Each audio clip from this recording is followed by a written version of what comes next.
Single mom gives half of her own snack to a strange girl, but didn't know she was the billionaire's daughter. The school gate was crowded with hurried parents and noisy children.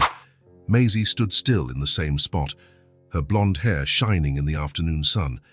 Her light blue eyes searched for a familiar face among all those people. Daddy said he would come today. She clutched the strap of her pink backpack tighter. The teacher walked by her, smiled and waved, but didn't stop. The other children ran to their parents, cars, yelling about what they had done in art class. Maisie kept waiting. The commotion at the gate began to die down. Fewer cars, fewer voices, fewer hurried footsteps. "Maisie, dear, has your father not arrived yet?" asked the school secretary. "He's coming, he said he was," Maisie answered softly, but with certainty in her voice. The secretary looked at her watch and made a worried face. "I'm going to call your nanny, okay?" Maisie shook her head. She didn't want them to call Mrs. Williams. She wanted Daddy to come running, apologizing, saying the traffic was terrible. She wanted him to ask about the drawing she made of their family, just the two of them, because that's how it had always been. But the phone was already ringing in the secretary's hand. "Mrs. Williams, this is the school. Yes, Maisie is still here." The gate became empty. The secretary went back inside the school after saying the nanny was on her way. Maisie sat on the stone steps, placed her backpack on her lap, and waited. That's when she saw the woman. She was across the street, standing near a tree. She didn't seem to be waiting for anyone. She wasn't looking at her phone like the other adults did. She was just watching. The woman had brown hair tied in a simple ponytail. She wore a light blue shirt and jeans. Nothing special. But there was something about her that made Maisie pay attention. Maybe it was the way she stood there, quiet, unhurried. Maisie pretended to be rummaging through her backpack but kept looking. The woman had a small bag in her hand. Every now and then, she would look at Maisie and then look away as if she didn't want to seem intrusive. Time passed slowly. Maisie started to feel her stomach rumble.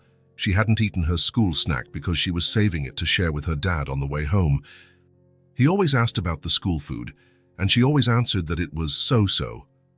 It was a conversation they had every day, but there was no conversation today. The woman crossed the street.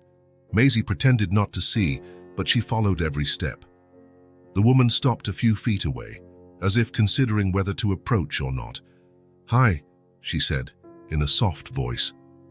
Maisie looked up. "Hi, are you waiting for someone?" "My daddy." The answer came out automatically. The woman nodded, as if that made all the sense in the world. "Sometimes they run late, don't they?" "Yeah." Maisie didn't know if she should keep talking to a stranger, but the woman's voice was kind. "I'm Elise," the woman said, still keeping a respectful distance. "Maisie, that's a pretty name," Elise smiled. "Did you have a busy day at school?" "I made a drawing of my family." Maisie opened her backpack and took out a sheet of paper. "Want to see?" Elise moved a little closer and crouched down to be at Maisie's level. In the drawing, there were two stick figures, one big and one small. The big one had short hair and a tie. The small one had long hair and a blue dress. "It's beautiful," Elise said. "You two look happy in the drawing." "It's because my daddy works a lot, but he loves me." Maisie carefully put the drawing away. "But today, he forgot to pick me up." The words came out before she realized it. It wasn't something she usually told strangers. But Elise had a way of listening that made the words come out on their own. "I understand," Elise said. "Sometimes adults get so worried about other things that they forget what's most important." Maisie looked at her with curiosity. "Do you forget important things too?" "Sometimes." Elise reached into the bag she was carrying. "Says, but today I remembered to bring a snack." She took out a small sandwich wrapped in aluminum foil. It was cut into perfect triangles, and you could see the melted cheese at the edges. "It's just a small piece, but it's warm," Elise said, offering half of the sandwich. Maisie looked at the food and then at Elise. Her stomach rumbled again, and she realized she was very hungry. But more than that, she realized someone was being kind to her on a day when nothing was going right. "Thank you so much, ma'am," Maisie said, taking the sandwich. "You can just call me Elise," the woman smiled. "And no need to thank me. Everyone needs a little snack sometimes." The sandwich was indeed warm. The cheese was perfectly melted, and the bread had a homemade taste that reminded Maisie of something good she couldn't quite place. "It's delicious," Maisie said. "I'm glad." Elise ate her own half slowly, without rushing. "Do you like school?" "I do. The teacher is nice. Today she taught us about primary colors." Maisie licked the cheese off her fingers. "Did you know that if you mix blue and yellow, you get green?" "Yes, I did. Did you try it?" "I did. I made a really pretty green tree." Maisie swung her legs, which didn't reach the ground. "My daddy said he was going to ask about the drawing today, but..." She didn't finish the sentence. She didn't have to. "I'm sure he'll want to see it when he gets home," Elise said. Maisie nodded, but she wasn't so sure. Daddy always came home tired. He always had something important to deal with on the phone. He always seemed to be thinking about other places. "Elise." "Yes. Do you have kids?" Elise hesitated for a second. "I have a daughter. She's your age." "Where is she?" "At her grandmother's today, but tomorrow she's coming with me to the park." Elise looked around. "There's a park nearby with some cool playground equipment." Maisie followed Elise's gaze and saw the park across the square. It was a place she always passed but never stopped to play. Daddy was always in a hurry. "What's she like, your daughter?" "She is." Elise smiled in a different way. "She's full of energy, loves to invent games, and she has the same hair as you." "Blonde?" "Blonde and shiny, just like yours." Elise looked at Maisie's hair. "And light-colored eyes too." Maisie was curious. "What's her name?" "Sienna." "That's a pretty name," Maisie said, repeating what Elise had said about her name. Elise chuckled softly. "She would like you." "You think so?" "I'm sure of it." It was at that moment that Maisie heard hurried footsteps. It was Mrs. Williams, the nanny, walking quickly toward the school. Her face was red, as it always was when she was worried or late. "Maisie, honey, I'm so sorry for the delay." Mrs. Williams stopped to catch her breath. "The traffic was terrible, and I couldn't find a place to park." Maisie stood up and grabbed her backpack. She looked at Elise, who had also stood up. "Thanks for the snack," Maisie said. "It was my pleasure," Elise replied. "Take care of your green tree, okay?" Maisie smiled. "I will." Mrs. Williams looked at Elise with a bit of suspicion, but nodded politely before taking Maisie's hand. "Let's go, dear. Your father should be home soon." As they walked toward the car, Maisie looked back. Elise was still there, waving. "Who was that woman?" Mrs. Williams asked. "A friend," Maisie said. "A friend? But you just met her." Maisie thought about it. Sometimes people become friends quickly. Mrs. Williams opened the car door and helped Maisie get in. "And what did you talk about?" She gave me a snack. "Anne told me about her daughter." Maisie buckled her seatbelt. "She was nice to me. She listened." The nanny started the car and began to drive. "Listened to what?" "Just listened." Maisie rested her head against the window. "You know, Mrs. Williams, when was the last time someone just stopped to listen to you?" The question caught the nanny by surprise. She looked in the rearview mirror and saw Maisie watching the houses go by. "I don't know, honey. It's been a while." "Exactly," Maisie said. She really listened. She wasn't looking at her phone or anything. When they got home, her dad's car wasn't in the driveway. "He's not here yet," said Mrs. Williams. They went inside the house. It was a beautiful house, with big sofas and a huge TV. It had paintings on the walls and flowers that Mrs. Williams always watered, but sometimes it felt a bit empty, as if it were waiting for more people to feel complete. Maisie went to her room to do her homework. She drew another tree, this time paying attention to the colors, blue with yellow. A pretty green, just like the one she had made at school.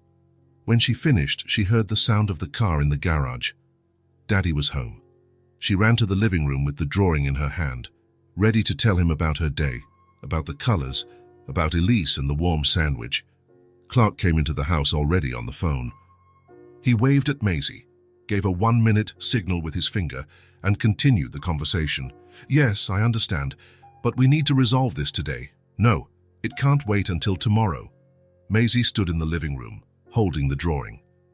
Mrs. Williams appeared in the kitchen and whispered, "How about dinner first, honey?" "Your dad seems busy." Maisie nodded and put the drawing away. She ate dinner alone in the kitchen, listening to her dad's voice coming and going throughout the house, always on the phone. When he finally appeared in the kitchen, Maisie had already finished eating. "Hi, Princess. How was your day?" He kissed the top of her head, but Maisie could tell he was distracted. His eyes kept looking at the phone in his hand. "It was good, Daddy. I learned about colors today and—" The phone rang. Clark looked at the screen with a face that said he couldn't ignore it. "Sorry, Maisie. It's work. It's important." He answered before he even finished speaking.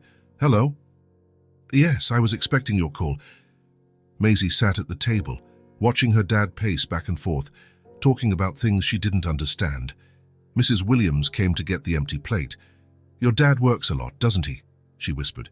"Yeah," Maisie said, "but today he forgot to pick me up from school." "Oh, honey." Mrs. Williams crouched down next to Maisie's chair. "Sometimes adults get so preoccupied that—" "I know," Maisie interrupted. Elise said the same thing. The woman from the park. "Yeah, she said that sometimes adults forget what's most important." Maisie looked at her dad, who was still talking on the phone. "Why do you think I'm important to my daddy?" The question came out in a whisper, but Mrs. Williams heard it. She held Maisie's small hands. "Of course you're important, honey. You're the most important thing in the world to him." "Then why does he always have something more important to do?" Mrs. Williams didn't know what to answer.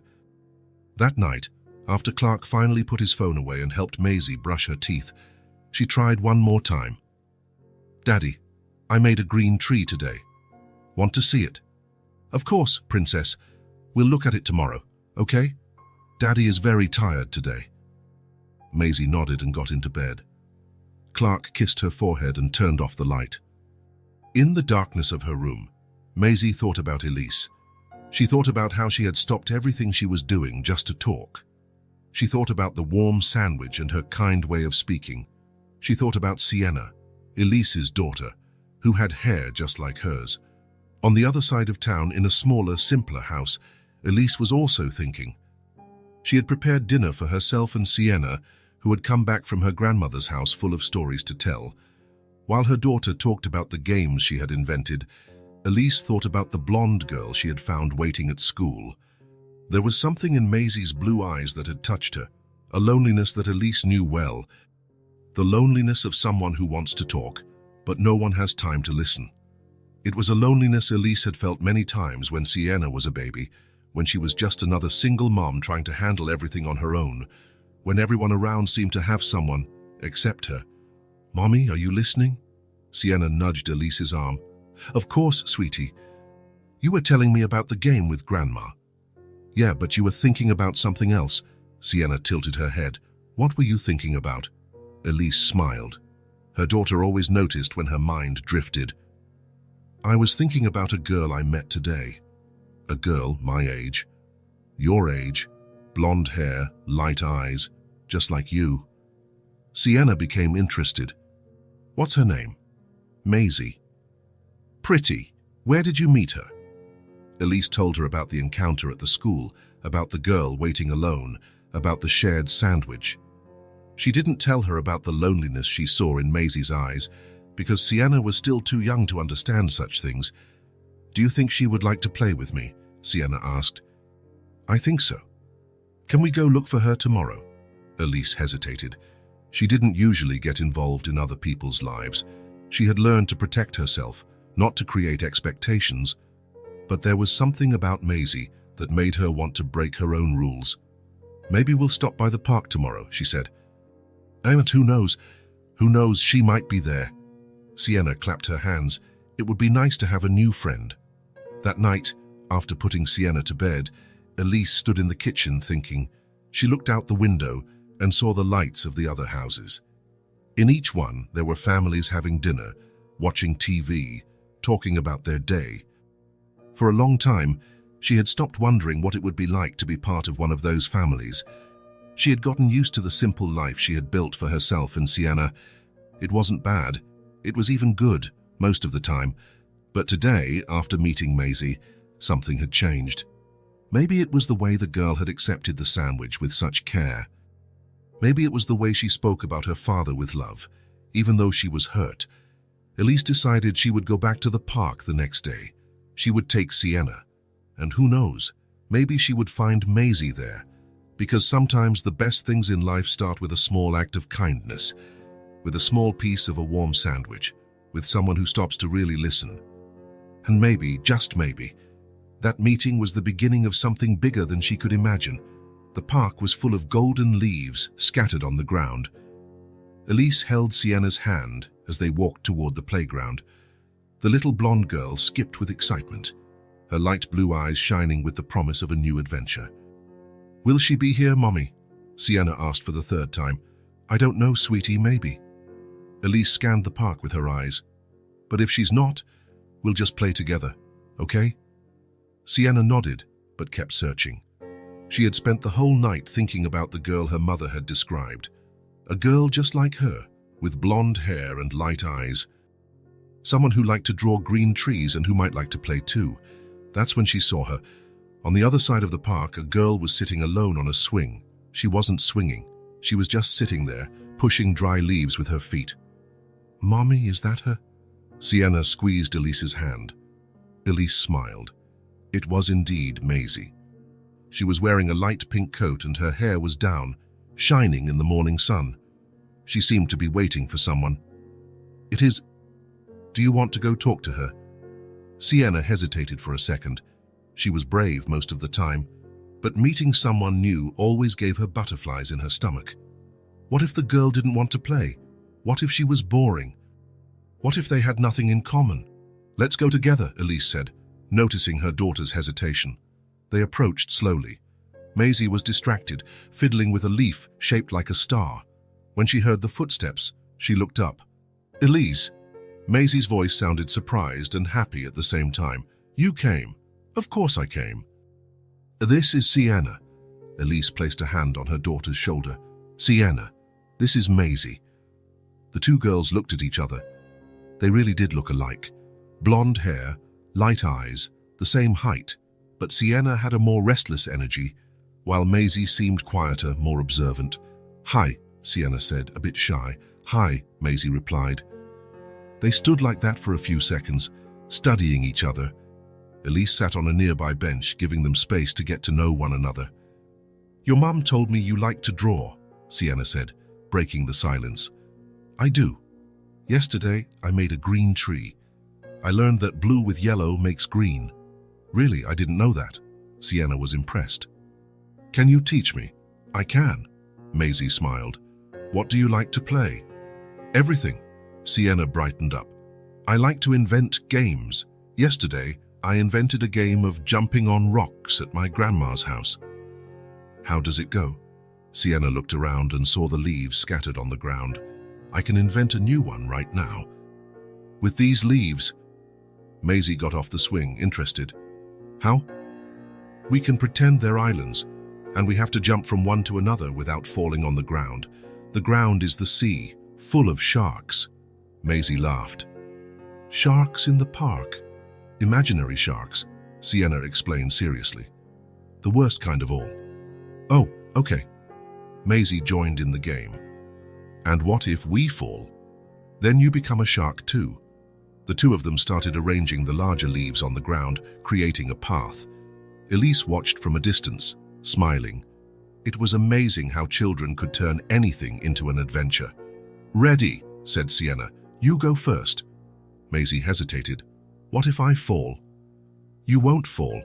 And if you do, it's okay. It's just a game." Maisie took a deep breath and started jumping from leaf to leaf. On the third jump, she stepped off the leaf. "Ah, the sharks got me," she shouted, getting into the spirit of the game. Sienna laughed so hard she almost fell too. "Now you're a shark too. What's it like being a shark?" "You have to try to catch whoever is jumping on the islands." Sienna started her route, jumping more carefully. She managed to reach the end, but Maisie caught her right on the last leaf. "Gotcha!" "No fair, I had already made it." "Yes, it is. Now we're sharks together." They laughed and started all over again. They invented new rules, sharks that could fly, islands that disappeared, magic bridges made of twigs. The shyness had completely vanished. After playing for an hour, they sat under a tree to rest. Elise approached with a bag. "Anyone want a snack?" "I do," they both said at the same time, and laughed again.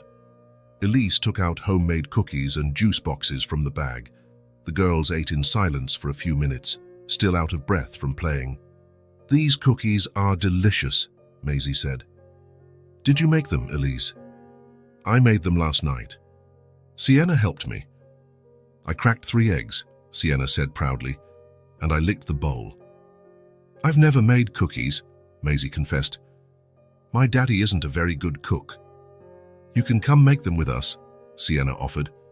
"It's easy and fun." Maisie looked at Elise, who nodded. "Of course you can. Anytime you want."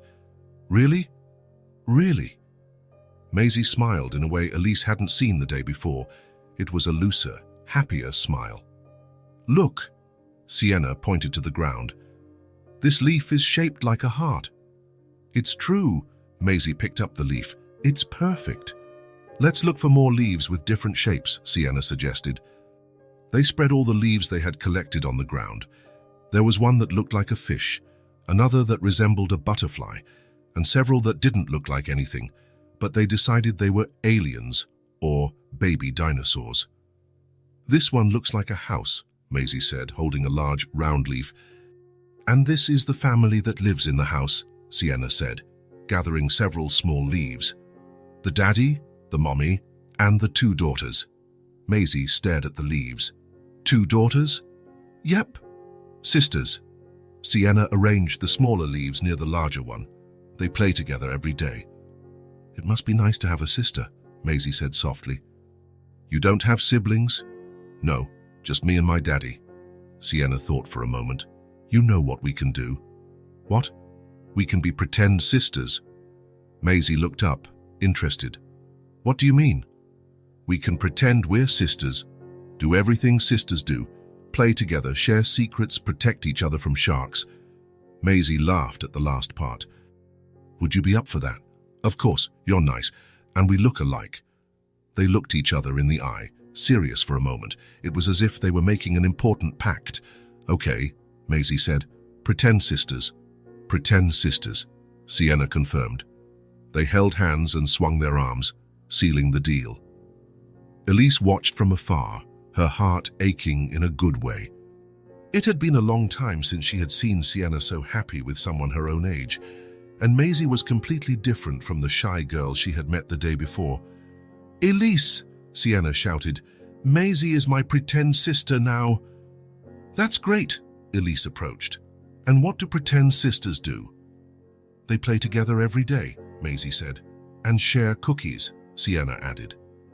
"And protect each other from imaginary sharks," Maisie finished, making Sienna laugh. The sun was higher now, and Elise realized they had spent more time at the park than she had planned, but she was in no hurry, not when she saw the 2 girls so happy. "How about we play on the swings for a little while?" she suggested. "Good idea!" The girls ran to the swings side by side. As they swung, they talked about school, about colors, about the games they could invent. They discovered they both liked pizza, hated broccoli, and loved stories about princesses who saved dragons instead of being saved by them. "I wish I were a princess like that," Maisie said. "We can play that," said Sienna. "I can be the warrior princess and you can be the magic princess. And what does the magic princess do?" "She does magic to help the warrior princess, and together they save the kingdom." "I like it." When the sun started to get too strong, Elise suggested they leave. The girls protested but obeyed. As they walked toward the park exit, Maisie grew quieter. Reality was setting in. Soon she would be back home, where her dad would probably be working, and she would be alone until dinner. "Elise," she said, stopping before they reached the gate. "Yes, dear." Maisie looked at Sienna, then at Elise, and gathered the courage to ask the question that had been hammering in her head since the game had started. "Are you guys coming tomorrow too?" Elise looked at the hope shining in Maisie's blue eyes. then at Sienna, who was nodding her head vigorously. "Please, Mommy, can we come?" "Of course we can," Elise said, smiling. "If you want us to, Maisie." "I do," Maisie replied quickly. "I really do." "Then it's a date," Sienna said, taking her new pretend sister's hand. "Tomorrow we'll continue the shark game." "And make more cookies," Maisie added. "And invent more games," Sienna finished. As they said goodbye at the park gate, Maisie felt different. For the first time in a long time, she had something to look forward to the next day. Someone who wanted to play with her, someone who really listened to her. And for the first time, she didn't feel alone. Clark glanced at the clock on the car's dashboard and winced. 3:30 in the afternoon. He still had 2 meetings for the day, but something made him cancel everything and leave the office early. Maybe it was the memory of Maisie waiting alone the day before. Maybe it was the guilt that hadn't stopped nagging him since yesterday. He drove down the school street, but didn't see Maisie at the gate. Strange. Whenever he managed to pick her up, she was there, sitting on the steps, waiting. That's when he heard laughter coming from the park. Clark parked the car and walked toward the sounds. What he saw made him stop in his tracks. Maisie was sitting on the ground under a tree, laughing in a way he hadn't seen in a long time. A loose, happy, unhurried laugh. Next to her, a blonde girl who looked very much like his daughter was also laughing, and a woman was sitting behind them, running her fingers through their hair, picking out dry leaves that had gotten stuck in the strands. Clark watched for a few seconds. There was something about the scene that touched him in a strange way. Maybe it was the naturalness of it all, the way Maisie seemed completely at ease, the way the woman cared for the 2 girls with such affection. When was the last time he had brushed Maisie's hair? "Daddy!" Maisie saw him and waved, but she didn't get up and run as she always did. "You're early." "I am, Princess." Clark approached. The woman looked up at him, and Clark recognized kindness in her gaze. "Sorry to interrupt." "You're not interrupting anything," said Elise, smiling. "I'm Elise and this is Sienna." "Clark." He nodded. "Maisie's dad." "We were playing family," Sienna explained without shyness. "I'm Maisie's older sister." "Only by 2 months," Maisie laughed. "We found out I was born in March and she was born in January." Clark blinked, surprised. He didn't know Maisie had made a friend, and by the looks of it, a friend who knew details about her that he himself sometimes forgot. "That's nice," he said, but his mind was already drifting back to work. He had missed an important meeting to be there. The phone vibrated in his pocket, but he resisted the urge to look. "Daddy, look what we made." Maisie pointed to a circle made of leaves and pebbles on the ground. "This is our house. Sienna and I are sisters. Elise is the mommy, and you can be the daddy." Clark looked at the game. He only saw leaves scattered on the ground, but in Maisie's eyes, there was a sparkle he hadn't seen in months. "It's creative," he said. "We pretended we had a dog too," Sienna added. "Jazz and a pool in the backyard, and a garden with flowers that never die," Maisie added. Elise continued to comb the girl's hair, observing Clark. She noticed the way he glanced at his watch, how his fingers fidgeted with the phone in his pocket, how he seemed to be somewhere else even though he was right there. "Well, I think it's time for us to go," Clark said. "So Maisie, grab your things." "But Daddy, we haven't finished making the backyard yet. You can finish it tomorrow." Clark was already walking toward the car. "Come on, the traffic is going to get heavy." Maisie got up slowly. She didn't want to leave. She wanted to stay longer playing family, inventing stories, laughing with Sienna. But she obeyed. "Bye, Sienna." "Bye, Elise." She hugged them both. "Thanks for playing with me." "See you tomorrow," Sienna said, as if it were the most natural thing in the world. "See you," Maisie confirmed, looking at her father to make sure she could promise that. Clark nodded politely at Elise and started walking toward the car. Maisie followed him but turned back several times, waving. In the car, as Clark started the engine, Maisie put on her seatbelt with a huge smile on her face. "Dad, that's Sienna and Elise. We played family." The words came out all at once, as if she couldn't contain her excitement. "Nice, honey," Clark replied, looking in the rearview mirror as he reversed. Maisie waited for him to say something more. to ask about Sienna, about the game, about how they met, but Clark just turned on the radio and started driving. "Sienna is my age," Maisie tried again. "And she's really nice. We invented a bunch of games." "That's good," Clark said, but Maisie could tell he was distracted. His eyes kept darting from the traffic to the phone on the passenger seat. "Aunt Elise made cookies for us. She said I can help make cookies at their house." Maisie looked at her dad. He was there, but he wasn't really listening. It was as if her words were just background noise, like the radio or the sound of the cars. She tried one more time. "Daddy, did you see how we were playing?" "I did." "Very nice." But Maisie knew he hadn't really seen. He hadn't seen how happy she was.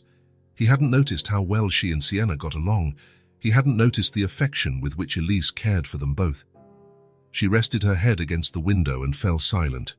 Clark drove for a few blocks before he realized Maisie had stopped talking. He looked in the rearview mirror and saw his daughter looking out the window, quiet.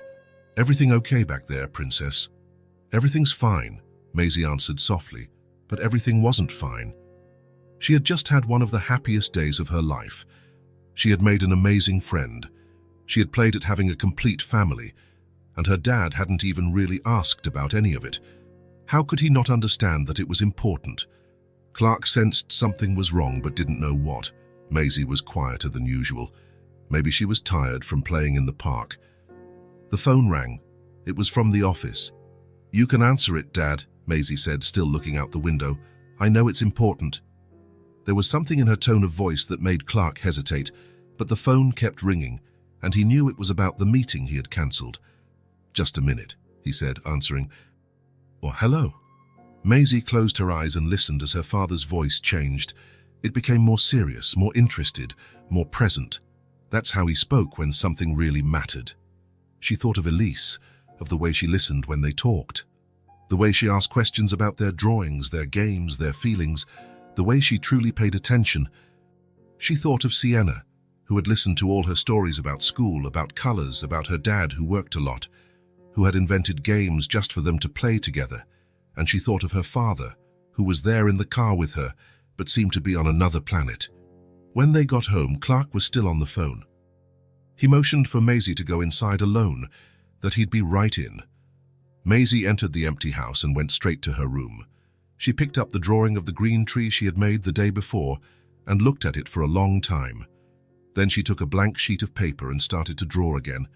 This time she drew two girls holding hands, a woman behind them, smiling, and a man on the sidearm but turned the other way, talking on the phone. When she finished, she looked at the drawing and sighed. Sometimes people could be in the same place and yet very far from each other. And sometimes people you had just met could feel closer than people who lived in the same house with you. Maisie put the drawing in her drawer. Maybe tomorrow at the park, she would show it to Sienna and Elise, because they would understand. They always understood. Elise stood in the park for a few minutes after Clark and Maisie had left.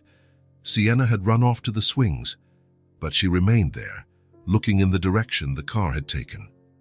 There was something about the way Maisie's father had interacted with his daughter that bothered her. It wasn't malice. It was worse than that. It was indifference disguised as hurry. It was love that existed, but couldn't manifest itself properly. Elise knew this kind of situation well. "Mommy," Sienna called from the swing. "Hey, come push me." Elise walked over to her daughter, still lost in thought. She began to push the swing slowly, listening to Sienna chatter about all the things she and Maisie had talked about. She said her dad works a lot, that he's always busy. Sienna swung back and forth. "That's why she gets sad sometimes." "You noticed she gets sad." "I noticed." "She pretends she's not, but I noticed." Sienna looked back at her mother. "Why do dads do that, Mommy?" "Do what?" "Get so busy they forget we exist." The question caught Elise by surprise. Sienna had never made such a mature observation before, or maybe she had and Elise hadn't been paying attention. "Sometimes adults think that working a lot is their way of showing love," Elise said, choosing her words carefully. "They think that if they earn money, if they solve all the problems, then they'll have time for the important things. But that doesn't work, does it? It doesn't work." Sienna was quiet for a while, thinking. Maisie needs more hugs. She does. And someone who really listens to her. That too. That's why she liked us so much. Sienna stopped swinging and turned to her mother. We listened to her. Elise nodded, but something tightened in her chest. That was exactly what worried her. Maisie was getting attached to them because she lacked attention at home. And Sienna was getting attached to Maisie because she finally had a friend her own age. But what about her? Why was she getting involved? Throughout her life, Elise had learned to be careful with her feelings. She had built walls to protect herself. When she got pregnant with Sienna, the child's father disappeared overnight. He said he wasn't ready, that it wasn't the right time, that he couldn't handle the responsibility. She was left alone, completely alone. She learned not to depend on anyone, not to have expectations, not to open up too much, because people always ended up leaving when things got tough. She built a simple but safe life, her and Sienna, the two of them against the world. They didn't need anyone else, at least that's what she tried to believe. "Mummy, can Maisie come over for dinner tomorrow?" Sienna asked, pulling Elise from her thoughts. "I don't know, sweetie. That depends on her father." "But if he lets her, can she?" Elise hesitated. Inviting Maisie for dinner meant getting more involved. It meant creating bonds. "And bonds could be broken. We can talk about it," she said, avoiding a definitive answer. Sienna seemed satisfied and went back to swinging, but Elise remained uneasy. On the way home, Sienna didn't stop talking about Maisie, about how they had similar tastes, about how fun it was to have someone to play with, about how smart and funny Maisie was. "She's my best friend now," Sienna said when they got home. "You only met 2 days ago," Elise reminded her. "So what? Sometimes you know right away when you like someone." Sienna took off her shoes and threw them on the floor. "Didn't you like her too?" The question made Elise uncomfortable, because the answer was yes, she had liked Maisie. She liked her polite manner, her genuine curiosity, the way she looked at things with attention. But more than that, she had identified with the girl's loneliness, with the way Maisie tried to be strong even when she was hurt, with the way she accepted crumbs of attention as if they were treasures. Elise had been that child once. The daughter of parents too busy to notice she existed. She had learned to be independent too early. She had built walls to protect herself from indifference, and now she saw Maisie doing the same thing. "Yes, I did," Elise admitted. "She's a special girl." "Then why do you look so worried?" Sienna always noticed everything. It was impossible to hide anything from her. "I'm not worried. I'm just thinking." "Thinking about what?" "How do you explain to a 6-year-old that sometimes caring for someone hurts, that getting attached is dangerous, that when you let someone into your life, you become vulnerable?" "I'm thinking about dinner," Elise lied. "Or how about we make that pasta you like?" Sienna accepted the change of subject, but Elise remained restless. That night, after putting Sienna to bed, she was alone in the kitchen, thinking. She looked out the window and saw the neighborhood lights, each house with its own story, each family with its own problems. For years, she had been content to watch from a distance, not getting involved, not meddling in other people's lives, just taking care of herself and Sienna. But now there was Maisie, a child who needed attention, affection, someone who would really listen. And there was Clark, a father who loved his daughter but didn't know how to show it, who was lost in his own worries. Elise could pretend it wasn't her problem. She could walk away before things got complicated. She could go back to the simple, safe life she had built, but she knew she couldn't, because it wasn't just Sienna who was getting attached to Maisie. She herself felt something different. She felt as if the walls she had built over the years were beginning to crack, as if a little light was seeping through the crevices. It was frightening, but it was also good. For the first time in a long time, Elise allowed herself to imagine what it would be like to have more people in her life, not just her and Sienna against the world, but a larger family, more complex, more risky, more real. She shook her head, trying to dismiss these thoughts. It was too soon to think such things. Maisie was just a child who needed a friend. Clark was just a busy father. But deep in her heart, Elise knew it was more than that. Something was happening. something she couldn't control, something she might not want to control. And for the first time in a long time, it didn't completely terrify her. Maybe it was time to let the walls come down a little, just a little. Clark was in the kitchen having coffee when he heard Maisie humming in her room. Humming. When was the last time she had done that? He stopped to listen. It was a song she had made up herself, something about sisters and parks and warm cookies. Her voice sounded different, lighter, happier. Over the past few days, Clark had noticed small changes in Maisie. She woke up more cheerful. She talked more during breakfast. She talked about school with more enthusiasm. And she always mentioned Sienna. Dad, Sienna said that chocolate chip cookies taste better if you add a pinch of salt. Dad, Sienna taught me a new game with pebbles. Dad, did you know that Sienna likes to draw too? She drew a family of butterflies. It was Sienna that... And Elise was also mentioned frequently, always with affection and admiration. Clark should have been happy. Maisie was more communicative than she had been in months, but there was something that bothered him, and he couldn't quite put his finger on it. Maybe it was the fact that strangers were influencing his daughter more than he was. Maybe it was jealousy disguised as concern, or maybe it was simply the feeling that he was missing something important in Maisie's life. Dad. Maisie appeared in the kitchen, already dressed for school. Can I bring cookies for Sienna today? We don't have any cookies, Clark said, looking in the cupboards. Oh. Maisie was disappointed for a second, but then she perked up again. That's okay. Elise always brings snacks for us anyway. Elise always brings snacks. Clark felt a strange pang in his chest.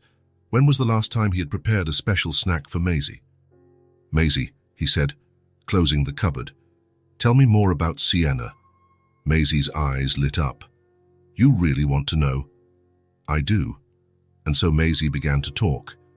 She told him about how they met, about the games they invented, about how funny and smart Sienna was. She talked about Elise, about how she really listened, about how kind and caring she was. Clark listened to it all, and with every word the discomfort in his chest grew. It wasn't envy. It was something worse. It was the realization that other people were giving his daughter things he should have been giving her. Attention, presence, time. She seems nice, this Sienna, Clark said when Maisie finished. She's the best friend I've ever had. Maisie picked up her backpack. You'd like her, Dad. And Elise, too. On the way to school, Clark thought about the conversation. It had been a long time since Maisie had talked so much to him. It had been a long time since she had shown so much excitement about anything, and all of this had started after she met Sienna and Elise. When he dropped Maisie off at school, instead of going straight to the office, Clark stayed in the car for a few minutes, watching. He saw Maisie run towards the park, where two familiar figures were waiting for her. He saw how his daughter's face lit up when she saw Sienna. He saw how Elise hugged Maisie as if it were natural, as if it was something that happened every day. And he realized that, in a way, it was something that happened every day. While he was working, Maisie had built a new routine, a routine that included people he barely knew, but who clearly meant a lot to her. This left him unsettled for the rest of the day. On the way back from school, Maisie was particularly excited. Dad, Sienna and I made a joint drawing today.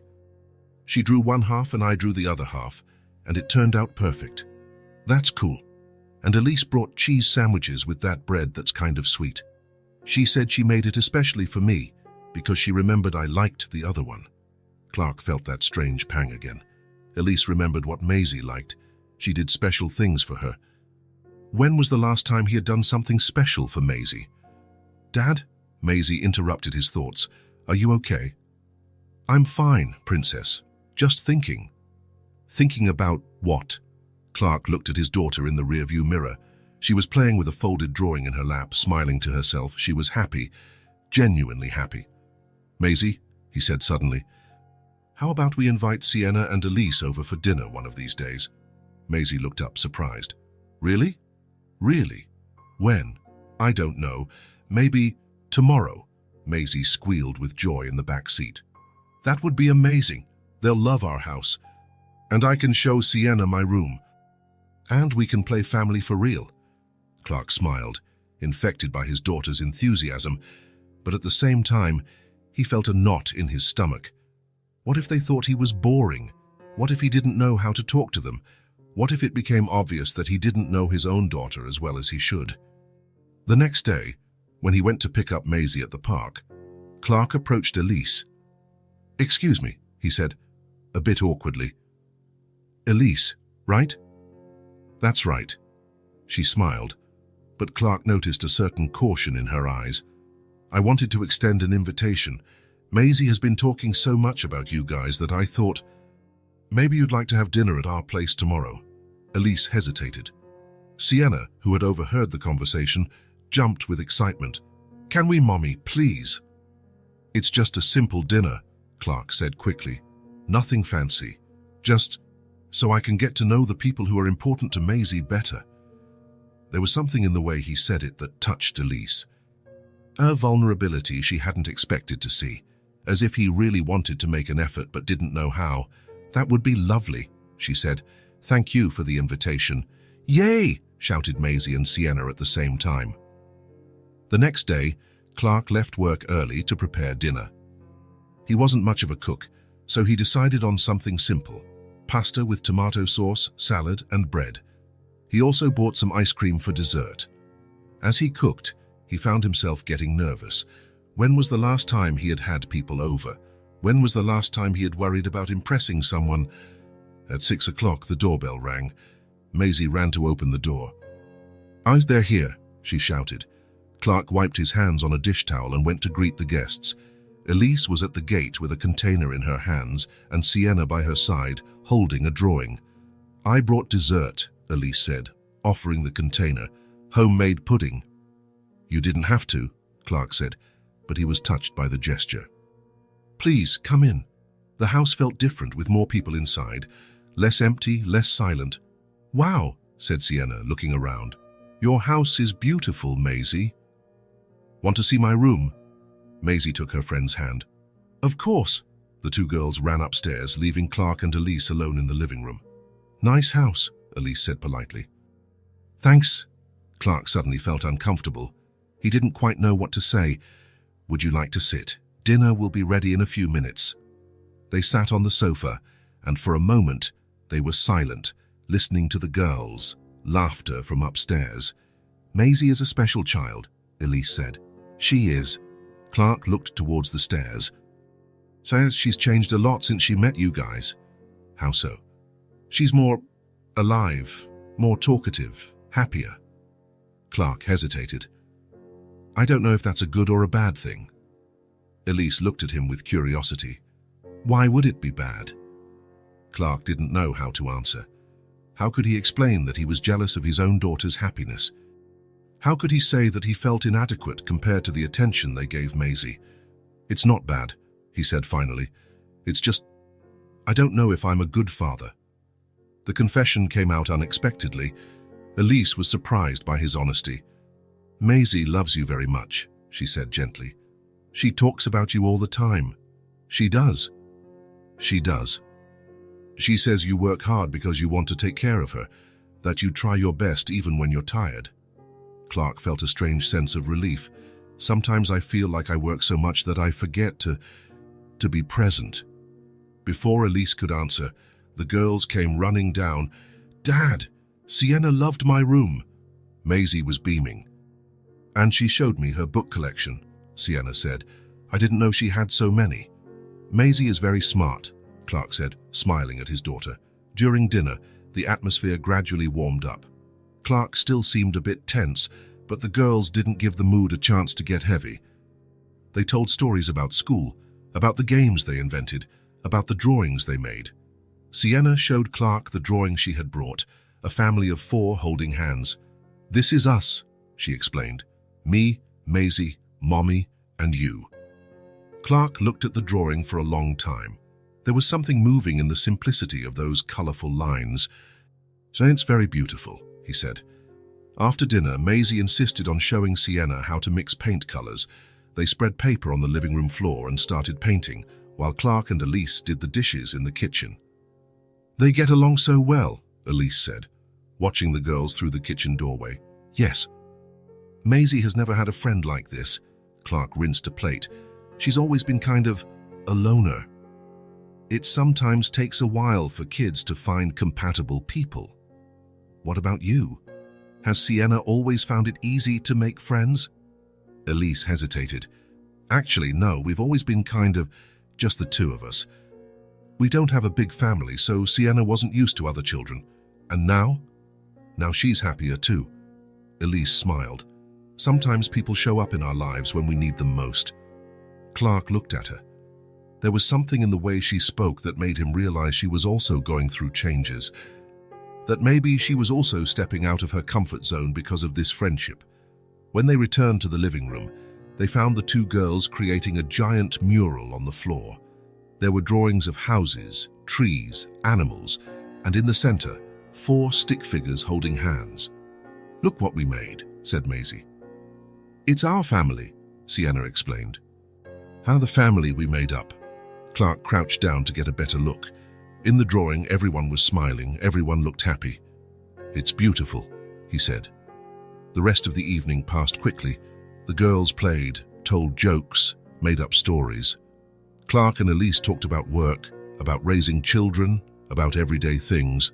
Nothing too deep, but enough to break the ice. When it was time to leave, Sienna and Maisie hugged as if they were going to be apart for months. "Thanks for dinner," Elise said to Clark at the door. "It was delicious." "Thanks for coming," he replied. And then, a bit awkwardly, he added, "It was good to have you here." Elise smiled, but Clark noticed that she kept a certain distance. It was as if she was being polite but didn't want to get too close. "We'll see you at the park tomorrow," she said, taking Sienna's hand. After they left, Clark and Maisie stood in the living room looking at the mural the girls had made. "It was nice, wasn't it, Dad?" "It was Princess. Did you like them?"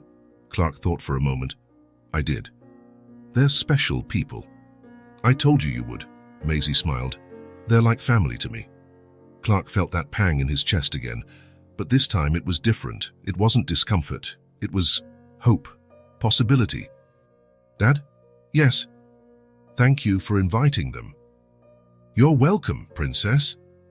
That night, after putting Maisie to bed, Clark stood in the living room looking at the drawing the girls had made. 4 people holding hands. An imaginary family, but one that somehow felt real.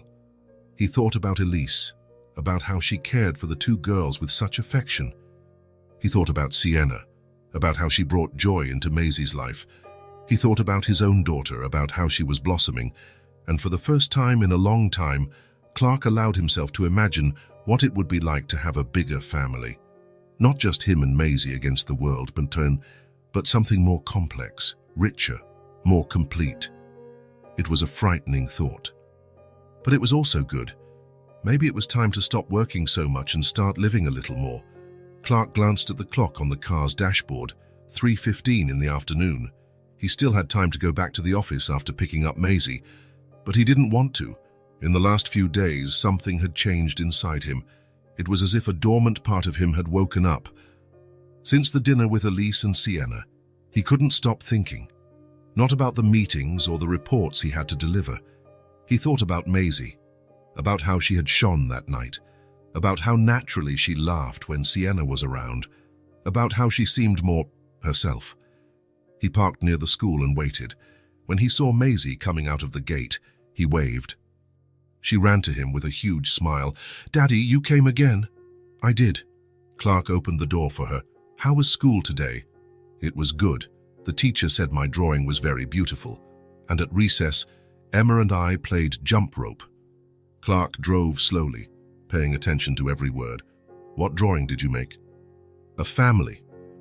Just like the one Sienna and I made at home." Maisie fiddled with her backpack. "Want to see?" "I do." Maisie took out a folded sheet of paper and showed it to him. It was a colorful drawing of 4 figures holding hands, with a house in the background and a yellow sun in the sky. "It's very beautiful, Princess." Clark looked in the rearview mirror. "Hey, tell me more about this family in the drawing." "Well," Maisie became thoughtful, "there's the daddy who works a lot but is learning to play more. There's the girl who likes to draw and invent games. There's the other girl who is her best friend.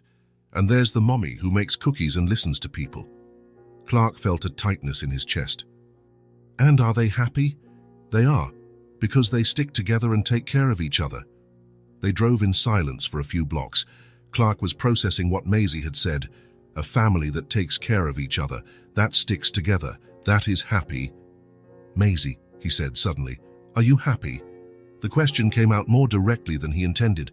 Maisie was surprised. I am, Dad. Why? Just wanted to know. Clark hesitated. And do you feel taken care of? Maisie thought for a moment. I do now. Now. Since I met Sienna and Elise, and since you started picking me up from school more often, she smiled. You're different, Dad. Different how? More present. Before, you always seemed to be thinking about other things. Now you really listen to me. Clark swallowed hard. It was true. He had been trying to be more present in the last few days, to ask questions, to listen to the answers. Dad? Yes. Do you think Sienna can come over to play today? Clark was about to automatically say maybe another day when he remembered the conversation they had just had, about being present, about really listening. Of course, he said. Let's stop by the park to invite her and Elise. Really? Maisie clapped her hands. This is going to be amazing. When they arrived at the park, Sienna and Maisie greeted each other as if they hadn't seen each other in days, instead of hours. Elise smiled at Clark. Came to pick up Maisie in person again, she observed. I'm trying to be more present, Clark said, a bit awkwardly. It's good to see. Elise, said Sienna, pulling on her mother's sleeve. Can Maisie's dad talk to you? Clark looked at the girl, surprised. How do you know I want to talk to your mum? Because you have that look on your face, like you have something important to say, Sienna replied with complete naturalness. Elise laughed. She always notices these things. Go play with Maisie, sweetie. I'll talk to Clark. The two girls ran off to the swings. Clark and Elise sat on a nearby bench. How do you know what to do? Clark asked suddenly. What do you mean? With a child. How to be a father or a mother. How to know if you're doing it right. Elise looked at him attentively. How do you think you're doing it wrong? Clark sighed. I don't know how to be a dad. Not really. The words came out laden with a vulnerability he rarely showed. Elise was silent for a moment, watching the girls play. You've already started just by admitting that, she said finally. Dad, what do you mean? Most parents who do everything wrong think they're doing everything right. The fact that you're questioning yourself, that you're trying to change, that you're here, that's already a start. Clark absorbed her words. Sometimes I feel like I work so hard to give her a good life that I forget to live that life with her. It's easy to fall into that trap, Elise said gently. But Maisie doesn't need a perfect life. She needs you. And what if I don't know how to do that? Nobody knows at the beginning. We learn as we go. Elise smiled. And Maisie is a very good teacher. She'll teach you what she needs if you're willing to listen. Clark looked at his daughter, who was laughing as Sienna pushed her swing. She's changed so much since she met you two, he said. You've changed us too, Elise confessed. Sienna never had a friend like Maisie, and well, it had been a long time since I felt part of something bigger. They sat in comfortable silence, watching the girls play. It was strange how this friendship between children was transforming all of their lives. Elise, Clark said, Maisie asked me if Sienna could come over to play at our house today. Would you be up for that? Of course. Sienna would love that. When they told the girls, they screamed with joy. On the way home, Clark stopped at a bakery. How about we buy a special snack for you girls, he suggested. Really? Maisie looked at him with surprise. You're going to buy a snack? I am. Pick whatever you want. The girls spent long minutes deciding between cupcakes, cookies, and sandwiches. They ended up choosing a little of everything. Clark paid without complaining about the price, smiling at their excitement. At home, the girls settled in the living room with their snacks and began to play.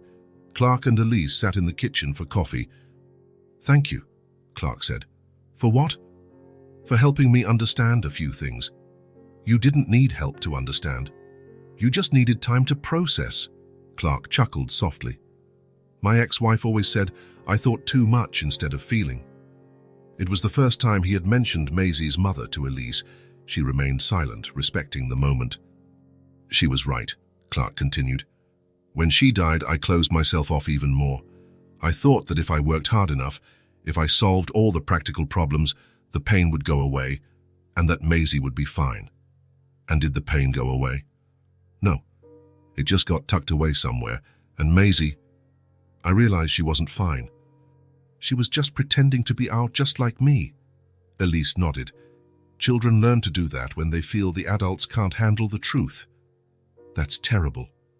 It is, but it's reversible. They heard laughter coming from the living room. Sienna was telling a dramatic story about a dragon who was afraid of butterflies, and Maisie was laughing so hard she could barely breathe. Look at that, Elise said. She's allowing herself to be a child again. Clark watched his daughter for a long time. It was true. There was a lightness about Maisie he hadn't seen in years. I want to learn, he said. I want to be the father she deserves. You already are, Elise said. You just need to believe it. The rest of the afternoon passed quickly. The girls played 1,000 different things, drawing, making up stories, building forts with pillows.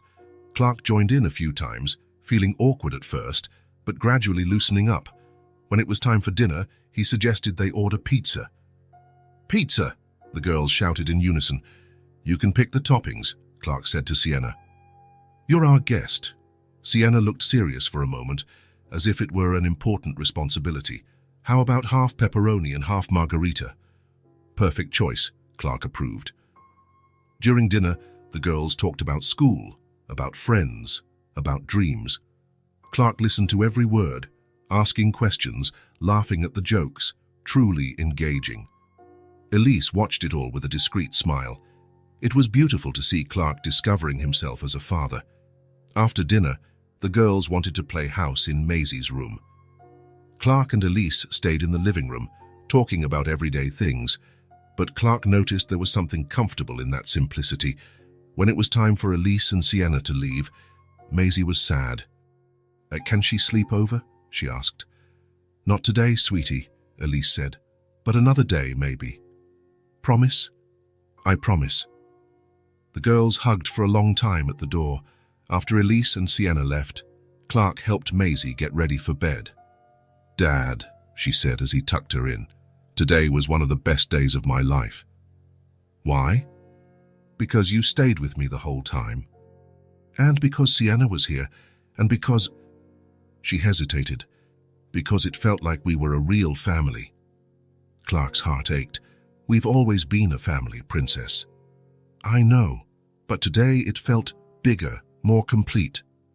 Clark kissed his daughter's forehead. Sleep well. He was almost out of the room when he heard Maisie call him. Dad? Yes. Thanks for buying snacks today and for letting Sienna come play and for being here.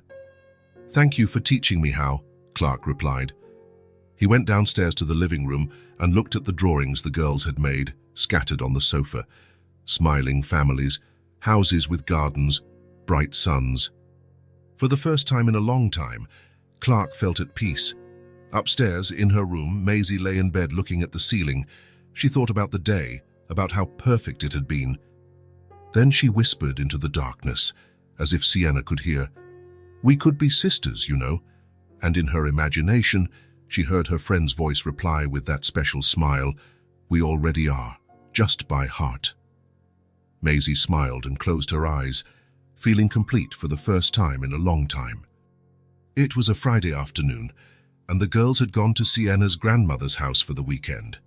Elise was at the park, sitting alone on the bench where she used to sit with them, when she saw Clark approaching. "Hi," he said, a bit hesitantly. "May I sit?" "Of course." Clark sat next to her, leaving a respectful space between them. They were silent for a few minutes, watching other families play. "Strange, the park without them, isn't it?" Clark commented. "It is. Too quiet." Elise smiled. Sienna said she was going to teach her grandma all the games she invented here. Maisie was excited too. Said she was going to show Grandma how to make green trees by mixing blue and yellow. They chuckled softly, imagining the two old women trying to keep up with their granddaughter's energy. "Clark," Elise said suddenly, "can I ask you a question?" "Of course." "When you talked about your ex-wife the other day, what was it like?" "Losing her, I mean..." Clark tensed for a moment. It was a question no one asked directly. People usually avoided the subject or just offered empty condolences. "It was devastating," he said softly. "It wasn't gradual, it was sudden." Elise waited, sensing he needed time to find the words. "It was a normal morning," Clark continued. "Sarah was making breakfast. Maisie was at the table, complaining that she didn't want to go to school. Sarah laughed and said that all kids have to go to school, even princesses." His voice got lower. Then she collapsed, just like that. A brain aneurysm. "The doctors said she probably didn't feel any pain, that it was quick."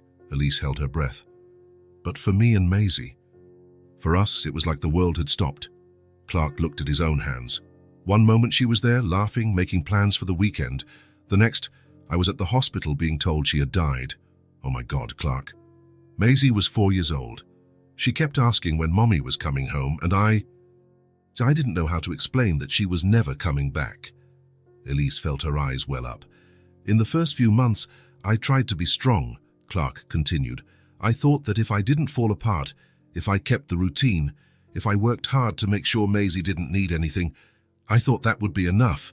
But it wasn't. It wasn't. Maisie cried every night. I worked late so I wouldn't have to deal with my own tears. We became two people pretending to be okay." Clark stopped talking. Elise realized he was fighting back emotion. "I'm so sorry," she said softly. "I can't imagine how hard that must have been. The worst part is that I never let Maisie process it properly. Whenever she started talking about her mom, I'd change the subject. I thought if we didn't talk about the pain, it would go away." "And did it go away?" Clark laughed humorlessly. "Of course not. It just got bottled up inside, in Maisie and in me." They sat in silence. A gentle breeze rustled the leaves of the tree above them. "And you?" Clark asked. "What happened with Sienna's father?" Elise hesitated. She didn't usually talk about it, but after Clark had shared something so intimate, she felt she could trust him. "It wasn't death," she said. "It was abandonment, which sometimes hurts just as much." Clark looked at her attentively. "When I found out I was pregnant, I thought he'd be happy. We had been dating for 2 years. We talked about the future, about kids, about getting married." Elise fidgeted with her hands nervously. "But when I told him, his reaction was different from what I expected. He went pale, said he wasn't ready, that it wasn't the right time. And then he disappeared, literally. Moved to another city, changed jobs, blocked my phone number, as if me and the coming child were a problem he could solve by simply ignoring us." Clark felt a surge of anger in his chest. What a coward. "At first, I thought he would come back, that when he saw Sienna, when he realized what he was missing. But he never came back." "Does Sienna ask about him?" "She used to. At first, I always said her daddy lived far away and couldn't come to visit. But she stopped asking." Elise sighed. "I think she realized it made me sad." "Were you angry?" "I was, for a long time. Angry at him. Angry at myself for believing him. Angry at the world." Elise looked at the park. "But anger gets tiring, you know. After a while you realize you're wasting energy hating someone who doesn't even care enough to know you exist." Clark nodded. "I understand. So I decided I would be strong, that I would handle everything on my own, that I didn't need anyone." Elise smiled sadly. "I built a life where it was just me and Sienna. Safe, predictable, no risks. No people who could hurt you again." "Exactly." They sat in silence for a long time. The sun was beginning to set, painting the sky in shades of orange. "Funny," Clark said. "I learned to pretend I was okay to protect Maisie. You learned to pretend you didn't need anyone to protect Sienna. And in the end, we just taught them they had to pretend too. Until they met each other." Elise smiled. "Yeah, they don't pretend anything. They just are. And they forced us to stop pretending too. Clark looked at Elise. There was something different in the air between them. An understanding that hadn't existed before, an intimacy born from sharing old pains. "Elise," he said softly, "are you still afraid of opening up to someone?" "I am," she admitted. "And you? Do you still feel guilty about moving on?" "I do, like it's a betrayal. But are you tired of pretending?" Clark thought about the question. "I am. Very tired. Me too." They looked each other in the eyes. It had been years since Clark had felt so seen by someone. It had been years since Elise had felt so understood. "I don't know how to do this," Clark said. "I don't know how to stop being afraid." "Me neither, but maybe we can learn together." Clark slowly reached out his hand. Elise looked at it for a moment, hesitated, and then placed her hand in his. It wasn't a romantic gesture. It was something deeper than that. It was the recognition of two people who had carried their pain alone for too long. It was permission to stop pretending. They stayed like that, holding hands as the sun finished setting. They didn't need to speak. The words had already been said. The wounds had been brought into the light. And for the first time in years, neither of them felt alone. "Clark," Elise said softly. "Yes. Thank you for trusting me. Thank you for not running away." Elise chuckled softly. "Where would I run? My legs are shaking." Clark laughed too. "Does mine too." When they finally got up to leave, something had changed between them. It wasn't love yet. It was something more subtle, more delicate. It was the possibility of love. It was the courage to try again. It was the first step toward healing wounds that had been open for too long. And it was the beginning of something neither of them had dared to imagine. A second chance at happiness. 3 months later, the park meetups had turned into something much bigger. There were no more set times or formal invitations. It was natural. Clark would leave work and stop by the park. Elise would arrive with Sienna and wait for Maisie to appear. The girls would run to each other as if they had been separated for years. And the adults? They had also learned to smile when they saw each other. "Daddy, it's Friday," Maisie said as Clark drove towards the park. "Pizza day." "Pizza day?" Clark confirmed, smiling. Friday had become the official pizza day at his house. The four of them would get together, order pizza, watch a movie, and the girls would have a sleepover in the living room. "Sienna said Elise bought chocolate ice cream," Maisie continued, "and that it has brownie bits inside." "How luxurious." "It is. Elise always buys yummy things." Maisie grew thoughtful. "Dad, do you think we're a family now?" The question caught Clark by surprise. He looked in the rearview mirror and saw his daughter waiting for a serious answer. "What do you think?" he returned. "I think so. We do family things. We have dinner together, watch movies together, worry about each other." Maisie swung her legs. "And Sienna and I are sisters by heart." "Sisters by heart." "Yeah, we made it up. It means that even though we're not sisters by blood, we love each other like sisters." Clark smiled. "I like that idea.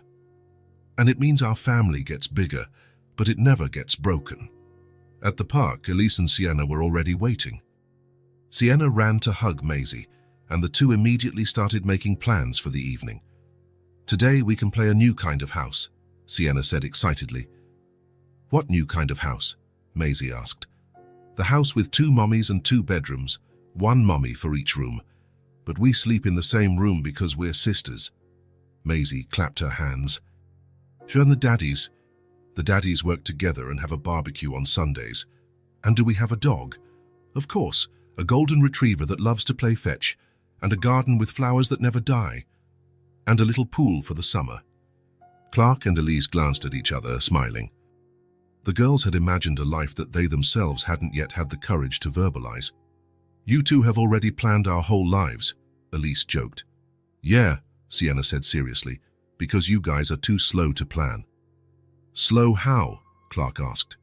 "You keep looking at each other and smiling, but you don't say anything important," Maisie explained. "We already know you like each other." Elise turned red. Clark cleared his throat, embarrassed. "We're kids, but we're not blind," Sienna added. And you always stand close to each other, Maisie continued. And Daddy smiles differently when Elise is around. And Mommy sings in the shower on the days we're going to see you, Sienna completed. Hey, all right, girls, Clark said. How about we go home and get that pizza? On the way, the girls in the back seat made elaborate plans. Clark and Elise drove in the front, listening and exchanging glances. They don't mince words, Elise whispered. Not at all, Clark agreed. But they're not wrong. Elise looked at him. About what? About us liking each other. It was the first time Clark had said it out loud. Elise felt her heart race. Clark, I know, we'll take it slow. There's no rush. He smiled. But they're right. We do like each other. Like each other a lot, Elise whispered. Clark felt a wave of relief. A lot, he agreed. At home, while they waited for the pizza to arrive, the girls settled in the living room to draw. Clark and Elise were in the kitchen, preparing juice and setting out plates. You're different, Elise commented, observing Clark. How so? You're lighter. You smile more. Clark stopped stirring the juice and looked at her. You're different too. How? More open, less guarded. Elise laughed. Less neurotic, you mean? Not neurotic, just protected. Now you allow yourself more. It was true. Elise had noticed a subtle but profound change. She laughed louder. She made long-term plans. She let Sienna have sleepovers. It's strange, she said, to spend so much time taking care of just me and Sienna, that when other people enter the equation, it's like learning to breathe again. I know exactly what you mean. Before, I thought that if I needed someone, it would make me weak. And now I realize that letting someone take care of me is also a form of strength. The doorbell rang. Pizza. During dinner, the table was filled with laughter. Sienna told a story about a mix-up that had happened at school. Maisie showed a drawing she had made of a dragon wearing glasses. Clark told a story about a co-worker who had fallen asleep during a meeting. It was silly, everyday conversation, but there was something magical in the simplicity of being there, the four of them, sharing pizza and stories. Daddy, Maisie said suddenly, are you happy? The question came out of nowhere, but Clark didn't hesitate. I am, Princess. Very happy, happier than before. Clark looked at Elise, then at Sienna, and finally at Maisie. Much happier than before. That's good, Maisie said. You deserve to be happy. You all deserve to be happy, Clark said. We really do, Sienna agreed. Because we're a good family. The best family, Maisie said. We're the one most full of love, Elise finished, looking at the three most important people in her life. After dinner, while the girls watched a movie in the living room, Clark and Elise washed the dishes together. It was a routine they had developed naturally. He washed, she dried. Clark, Elise said, drying a plate. Do you think it's possible to be happy again? The question came out softly, laden with vulnerability. Clark stopped washing the dishes and looked at her. I think we already are, he replied. Elise smiled. It was a simple answer, but filled with truth. Yeah, she said. I think you're right. Do you know when I realized I was happy again? When? The day I came home and Maisie asked me how my day was, and I actually wanted to tell her. Clark rinsed another plate. Before, I always lied. I'd say it was good, even when it was terrible. But that day I really wanted to share. And what did you tell her? That I had presented an important project and that it had gone well, and that during the meeting, I had thought of you three, and it had given me confidence. She's wise. They both are. Sometimes I feel like they're the ones teaching us about family. Clark dried his hands and turned to her. For a moment, they stood there looking at each other. There was so much they wanted to say, but words seemed unnecessary. Dad! Elise! Maisie shouted from the living room. Come and see. They returned to the living room, where the girls had settled on the sofa with blankets. Clark and Elise sat on the ends, with the girls in the middle. During the movie, Sienna ended up resting her head on Clark's shoulder. Maisie did the same with Elise. And slowly, The four of them settled in until they were all squeezed together on the sofa, like a real family. The following Saturday, they decided to have a picnic in the park. Clark bought sandwiches, Elise made lemonade, and the girls prepared a basket of fruit. They spread a blanket under the same tree where Elise had offered the first sandwich to Maisie. The girls played sisters, pretending they had a tree house. Clark and Elise sat on a nearby bench, watching. They didn't need to talk all the time. They had learned to be comfortable in each other's silence. "Look at them," Elise said, watching the girls share a sandwich on the ground. "Remember when you said you didn't know how to be a father?" "I remember. Look at Maisie now. Look how secure, happy, and whole she is." Clark watched his daughter. It was true. Maisie shone in a way he hadn't seen in years. "You taught me a lot," he said to Elise. "No. You already knew. You just needed permission to be who you've always been. Permission. To make mistakes, to learn, to not have all the answers." Elise smiled. "When we met, you thought you had to be perfect all the time. And you thought you had to do everything alone. Yeah, we were exhausted from so much pressure. And now we share everything. The responsibilities, the joys, the fears." They sat in silence, sharing a look full of peace. There was no hurry, no anxiety. It was a silence filled with gratitude. "Elise, Clark," Maisie shouted from the tree. "Come here." They approached. The girls were sitting side by side, pointing to the exact spot where Elise had offered the first piece of sandwich. "This is where it all started, right?" Maisie said, looking at Elise. Elise smiled, remembering that day. A lonely girl waiting for her father, a woman with an extra sandwich, a simple gesture that had changed all their lives. It was, with just a small piece. A small piece that turned into a whole family, Sienna added. "Yeah," Maisie said. "And sometimes big things start out small." Clark looked at Elise. "Small and warm." Elise laughed, and offered with care. "As everything should be," Clark completed. "And they grow slowly," Maisie said thoughtfully, "like plants." "Like plants?" Sienna asked. "Yeah. First you plant a tiny seed, then it becomes a little sprout, then a small plant. And one day you look, and it has turned into a big tree." "And our family is like a tree?" Sienna asked. "It is. We started out small, and now we are big and strong."